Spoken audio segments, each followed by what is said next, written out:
When we reflect on hardship through a purely worldly lens, it almost always appears as disruption, something unwanted, something to escape from as quickly as possible. But the believer is asked to look deeper, to move beyond the surface of pain and ask a more meaningful question: what is this moment trying to awaken within me? Because from an Islamic perspective, hardship is rarely just about what is happening to you. It is about what is happening inside you.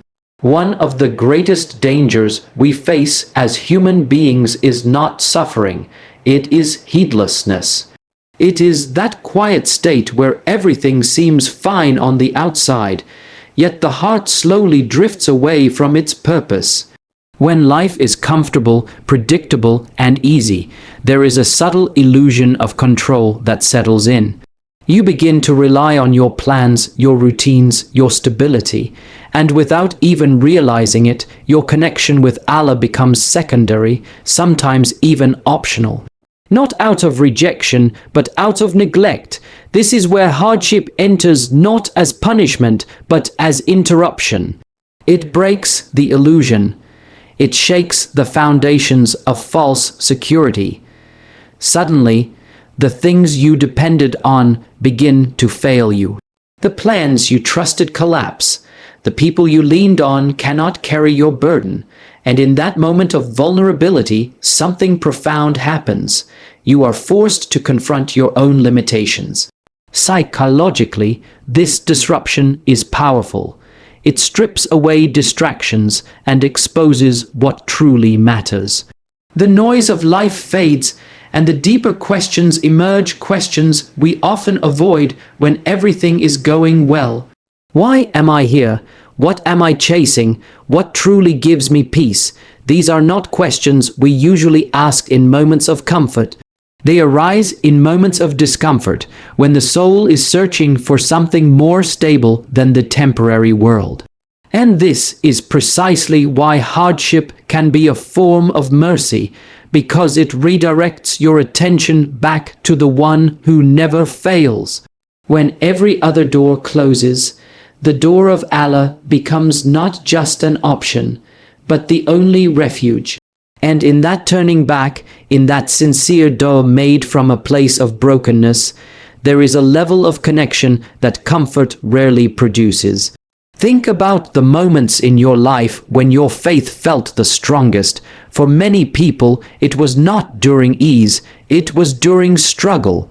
It was when you had no one else to turn to, when your heart was heavy, your eyes were filled with tears, and your words were no longer rehearsed or superficial.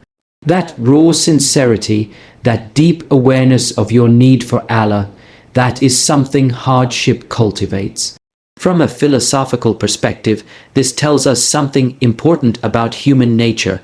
We are not designed to remain spiritually awake without reminders. We forget, we become distracted, and sometimes we need to be gently or even forcefully brought back. Hardship serves as that reminder. It is a recalibration of the soul, a moment where the direction of your life is realigned with its true purpose. Now, this does not mean that every hardship is easy to understand in the moment. It doesn't mean the pain disappears once you recognize its wisdom.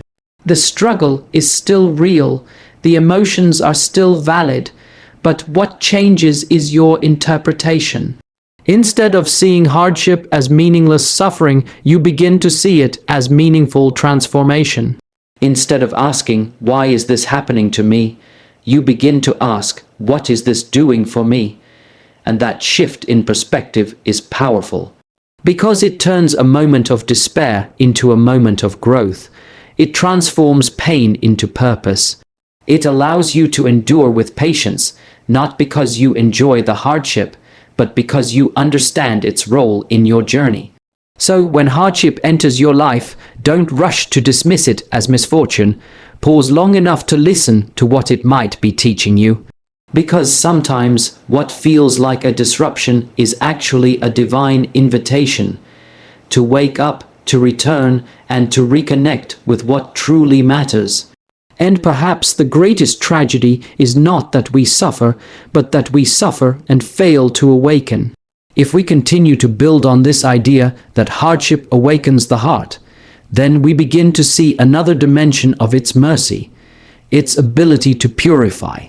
Because beyond simply redirecting us, hardship actively cleanses us in ways that comfort never can. And this is something deeply rooted in the Islamic understanding of human imperfection.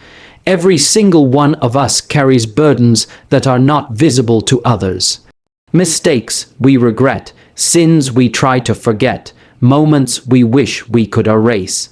And while we often think of forgiveness as something that comes only through verbal repentance, the reality is that Allah, in His mercy, has created multiple pathways for purification. Hardship is one of them. There is something profoundly humbling about pain. It breaks the illusion of self-sufficiency and exposes our fragility. And in that state, arrogance cannot survive, the ego softens, the heart becomes more receptive.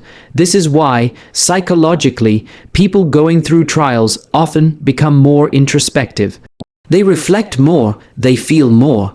They become more aware of their own shortcomings, not in a destructive way, but in a way that opens the door to sincerity. From a spiritual perspective, this is purification in action. Hardship strips away layers of heedlessness, much like fire purifies gold. The process is not comfortable, it involves pressure, heat, and time, but the outcome is something refined, something cleaner, something closer to its true state.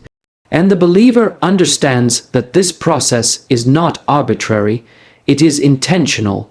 When we look at life through this lens, even our suffering begins to take on a different meaning.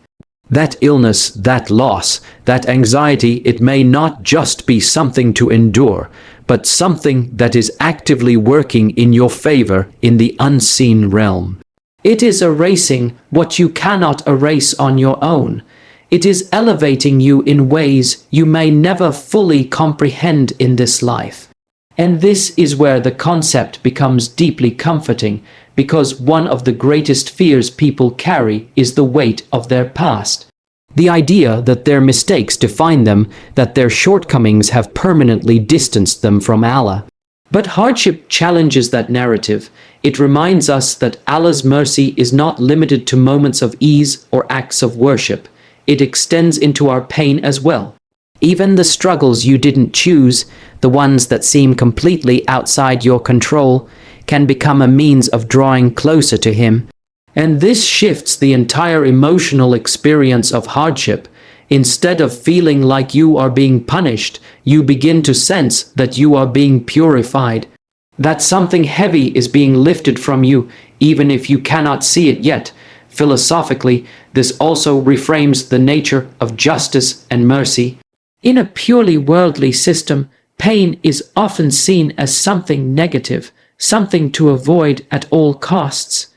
But in the divine framework, pain can carry purpose. It can serve as a form of balance, a way to cleanse without requiring punishment in the hereafter. And when you begin to understand that, it becomes easier to endure. Of course, this does not mean we seek out hardship or minimize its impact. Islam does not teach us to deny pain or suppress emotion. The Prophet himself experienced grief, loss, and difficulty. But what it does teach us is how to interpret these experiences in a way that preserves hope and strengthens faith. Because at the end of the day, the question is not whether we will face hardship, we all will. The question is what that hardship will do to us. Will it harden the heart, or will it soften it? Will it push us away from Allah, or draw us closer? And perhaps one of the most powerful realizations a believer can have is this, that the very thing you are struggling with right now may be the reason you stand lighter, cleaner, and closer to Allah tomorrow. So do not underestimate the quiet work your pain is doing within you. Because what feels like a burden today may be the very thing that saves you in the end. As we begin to internalize that hardship awakens us and purifies us, a deeper and perhaps more challenging idea emerges, one that shifts our entire emotional relationship with trials. It is the realization that hardship is not a sign of Allah abandoning you, but in many cases, a sign that He is paying special attention to you. This is difficult for us to accept because we are conditioned to associate ease with love and difficulty with rejection. In our human relationships, that may often be true, but with Allah, the equation is fundamentally different. Divine love does not manifest as constant comfort. Rather, it often appears in the form of refinement, elevation, and testing. If we look at the lives of the most beloved to Allah, the prophets, we find a pattern that challenges our assumptions. They were not given lives of ease and uninterrupted happiness. On the contrary, they experienced some of the most intense forms of hardship imaginable. Rejection, loss, isolation, betrayal, even physical harm. And yet, these were the individuals closest to Allah. So what does that tell us? It tells us that hardship, in and of itself, is not a measure of your worth in a negative sense. It is not evidence that you are distant from Allah. In fact, it may be the opposite. It may be a sign that Allah is elevating you, shaping you, preparing you for something greater. From a psychological perspective, this reframes the narrative of suffering in a powerful way. Because one of the most damaging thoughts a person can have during hardship is, why is this happening to me? What did I do to deserve this? That question, if left unchecked, can lead to despair, resentment, and even a crisis of faith. But when you replace it with a different question, what if this is a sign that Allah is investing in me? The entire emotional landscape changes. Now, this doesn't mean that every hardship is easy to bear. Knowing that a test is a sign of love does not automatically remove the pain, but it gives the pain meaning, and meaning is what allows human beings to endure. When suffering feels random, it becomes unbearable. But when it feels purposeful, it becomes something you can carry with patience. There is also an element of trust embedded in this concept. When Allah tests someone, it is because He knows they have the capacity to endure it, not in a superficial sense, but in a deeply personal, precise way. Your test is tailored to you. It is measured, calibrated, and given with full knowledge of your limits, even when you yourself feel like you are at your breaking point.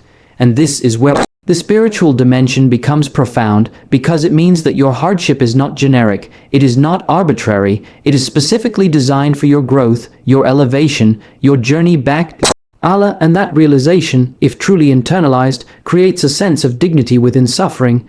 You are not just going through something, you are being shaped by it, even in moments where you feel weak, where your patience is tested, where your faith fluctuates. The very act of struggling through it is meaningful. It is part of the process. Allah is not expecting perfection from you in your trial. He is looking at your effort, your sincerity, your willingness to keep turning back to Him even when it is difficult. This is why scholars like Yasir Qadhi often emphasize that trials are not simply obstacles on the path, they are the path.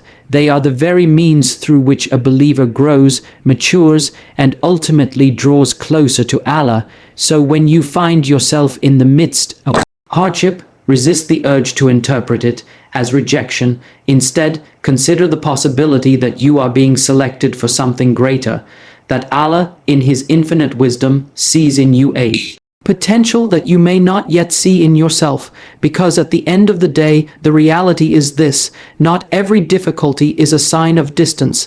Sometimes it is a sign that you are being brought closer than you have ever been before, and if Allah is testing you, it is because He has already seen in you the strength to pass. As we begin to accept that hardship is not only a means of awakening, and purification, and not merely a sign of Allah's attention, we arrive at another profound reality. Hardship is what builds within us a kind of strength that ease can never produce, not physical strength, not even emotional resilience in the conventional sense, but something deeper, something rooted in the heart. It is the strength of reliance upon Allah, what we call Tawakkul. In times of ease, reliance on Allah often remains theoretical. We affirm it, we believe in it, we speak about it, but we rarely feel its full weight. Why? Because, quite simply, we don't have to. When life is going smoothly, when our plans are working out, when the systems we depend on are functioning as expected, there is no urgency that forces us to lean completely on Allah. Our reliance becomes partial, sometimes even subconscious. We depend on our resources, our abilities, our connections, and we place our trust in Allah alongside them, but not always above them. Hardship disrupts this balance. It removes the illusion of control and exposes the limits of everything we once relied on. Suddenly, the strategies that worked before no longer work. The people we counted on cannot solve our problems. The outcomes we expected begin to slip away, and in that moment, we are faced with a reality that is both uncomfortable and liberating. We were never truly in control to begin with. Psychologically, this can feel destabilizing at first. There is a sense of loss, even helplessness, but if navigated correctly, it leads to a deeper form of clarity, because when all external supports begin to fall away, the heart is forced to anchor itself in something more permanent, and that is where Tawakkul begins to transform from a concept into a lived experience. True reliance upon Allah is not passive. It is not about giving up effort or resigning oneself to fate.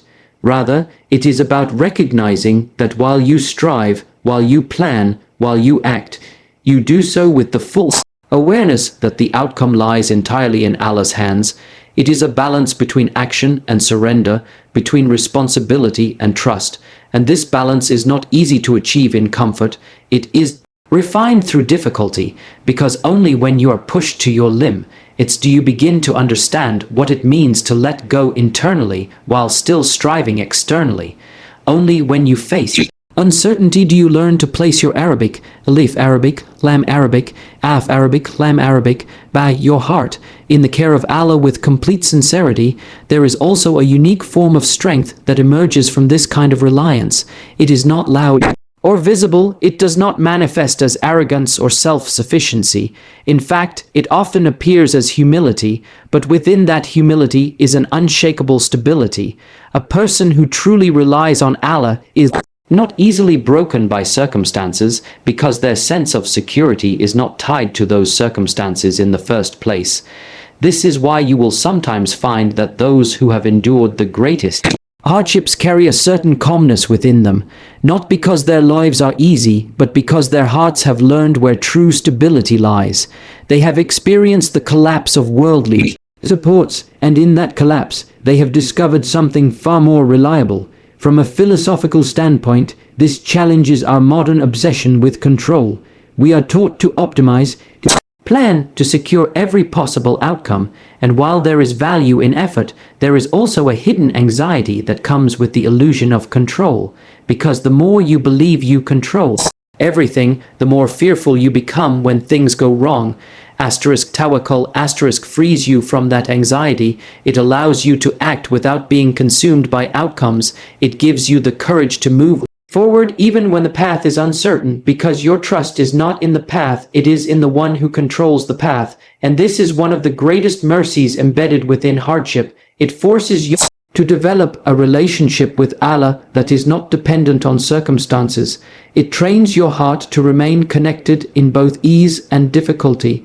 It grounds you in a reality that is far more stable than anything this world can offer. So when hardship strips away your sense of control, understand that it is not leaving you empty. It is making space for something greater. It is teaching your heart where to truly rely. Because at the end of the day, the strongest person is not the one who controls everything, but the one who has learned to trust Allah when they control nothing. As we continue to reflect on the deeper wisdom behind hardship, we are naturally led to confront one of the most emotionally difficult aspects of our relationship with Allah: delay. Not just hardship itself, but waiting that comes with it, the unanswered dua, the door that remains closed, the outcome that seems just out of reach, despite sincere effort and consistent prayer. And this is where many people struggle, not because they doubt Allah's power, but because they struggle to understand His timing. From a human perspective, delay often feels like denial. When we want something and it doesn't happen, we instinctively interpret that as rejection. We assume that either we are not worthy, or that our efforts are not enough, or worse, that Allah is not responding. But this interpretation is rooted in a very limited understanding of reality. It assumes that what we desire is inherently good for us, and that receiving it immediately is always beneficial. The Quranic world challenges this assumption at its core. It reminds us that our knowledge is partial, our vision is narrow, and our judgment is often influenced by emotion and short-term thinking. What we see as good may carry harm, and what we see as harmful may contain immense Arabic, alif Arabic, lam Arabic, get Arabic yet Arabic, wrought goodness that is simply not visible to us yet. This is not just a theological idea, it has deep psychological implications, because much of our anxiety comes from trying to control outcomes we do not fully understand. We become attached not just to goals, but to specific timelines. We want things to happen now, in the way we envision, according to the plan we have constructed. And when reality does not align with that plan, it creates frustration, confusion, even resentment. But what if the delay itself is part of the mercy? What if what you are waiting for is being prepared in a way that requires time? Or what if you are being prepared for it? Because sometimes the blessing you seek is not simply given, it is built, and that process of preparation often happens through difficulty, through patience, through experiences that shape your character and deepen your understanding. There is also the possibility, one that is harder to accept, that what you are asking for is not actually good for you in the way you imagine. And so Allah, in His mercy, withholds it, not to deprive you, but to protect you. This form of mercy is subtle because it does not feel like mercy in the moment. It feels like loss, but in reality, it is preservation. Think about how often, in hindsight, you realize that something you desperately wanted would not have been right for you, a decision, a relationship, an opportunity that, had it materialized when you wanted it to, might have led you down a path of regret. At the time, you could not see it, but later, the wisdom becomes clear. The challenge is that we are asked to trust that wisdom before we see it, and this is where faith becomes real, not in moments where everything makes sense, but in moments where it doesn't, when you continue to make dua even though the answer has not yet come, when you continue to trust even though the outcome is unclear, when you accept that Allah's knowledge encompasses what yours cannot. This does not mean that you stop striving or suppress your desires.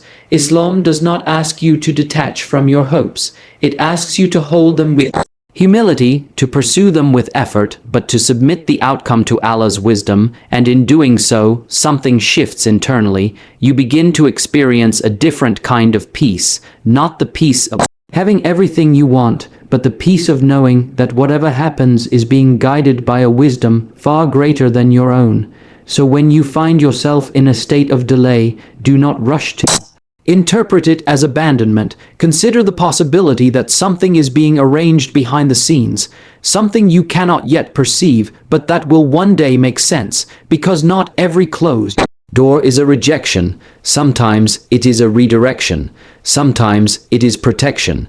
And sometimes it is preparation for something far better than what you originally asked for. And perhaps the most powerful realization is this, that Allah is not late, you are simply early in understanding His plan. As we bring all of these reflections together, the awakening that hardship brings, the purification it carries, the sign of divine attention it represents, the strength of reliance it builds, and the hidden wisdom within delay, we arrive at a final, deeply comforting reality. No hardship is ever empty. Every single trial carries within it the seed of ease. Now, this idea is often misunderstood. People hear that ease comes with hardship and assume it means that after the struggle ends, relief will follow, but the Quranic expression is far more profound than that. It does not simply say that ease comes after hardship. It tells us that ease exists within it, alongside it, even when we cannot immediately perceive it. This requires a shift in how we observe our own struggles, because when you are in the middle of difficulty, your focus naturally narrows. The mind becomes fixated on what is going wrong, what is missing, what is painful, and in that state, it becomes incredibly difficult to notice anything positive, anything hopeful, anything that resembles ease. But if you step back even slightly, you begin to realize that no hardship is absolute. There are always elements within it that carry mercy. Sometimes it is the people who show up for you in ways you never expected.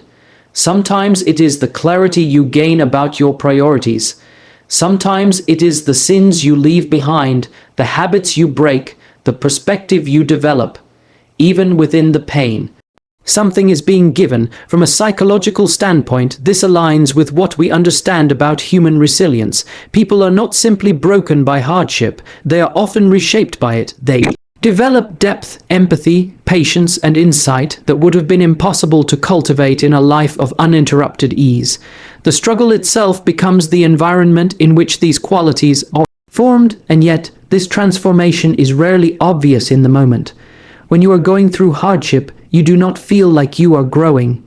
You feel like you are surviving. You do not feel strong, you feel stretched, and that is precisely why faith plays such a critical role here, because faith allows you to trust in the presence of ease, even when your emotions cannot detect it. It allows you to believe that what you are experiencing is not meaningless, that there is a balance being maintained, that for every difficulty you face, there is something accompanying it that is either protecting you, strengthening you, or preparing you. There is also an important philosophical implication here. It challenges the idea that a good life is one free from hardship. In reality, a meaningful life is not defined by the absence of struggle, but by the presence of purpose within that struggle. And when you recognize that ease is embedded within hardship, you begin to redefine what ease actually means. Ease is not always comfort. Sometimes ease is the ability to endure. Sometimes it is the Arabic tetma but at the strength you didn't know you had. Sometimes it is the calmness that settles in your heart despite the chaos around you. These are not the forms of ease we usually seek, but they are often the ones that matter most, and perhaps one of the most powerful aspects of this realization is that it prevents despair from taking root. Because despair thrives on the belief that things will never get better, that the pain is permanent, that there is no relief in sight. But when you internalize that ease is already present even in small, subtle ways, it becomes much harder to fall into that state. You begin to look for it, you begin to notice it, and in doing so, your entire experience of hardship begins to change. It is no longer just something you are trying to escape. It becomes something you are learning from, something you are moving through with awareness. This does not remove the difficulty, but it transforms your relationship with it. It gives you Arabic, Alif Arabic, Mim Arabic, Farsi Ye Arabic, Dal hope, not as a distant promise, but as a present reality that is quietly accompanying you through every stage of your struggle. So when you find yourself overwhelmed, when the weight of hardship feels too heavy to carry, remind yourself that what you see is not the full picture. There is more happening beneath the surface than you realize, because the truth is, Allah has not placed you in a hardship without also placing within it the means for you to endure it. And if you can learn to recognize the ease within your hardship, then you will never truly feel lost even in your most difficult moments.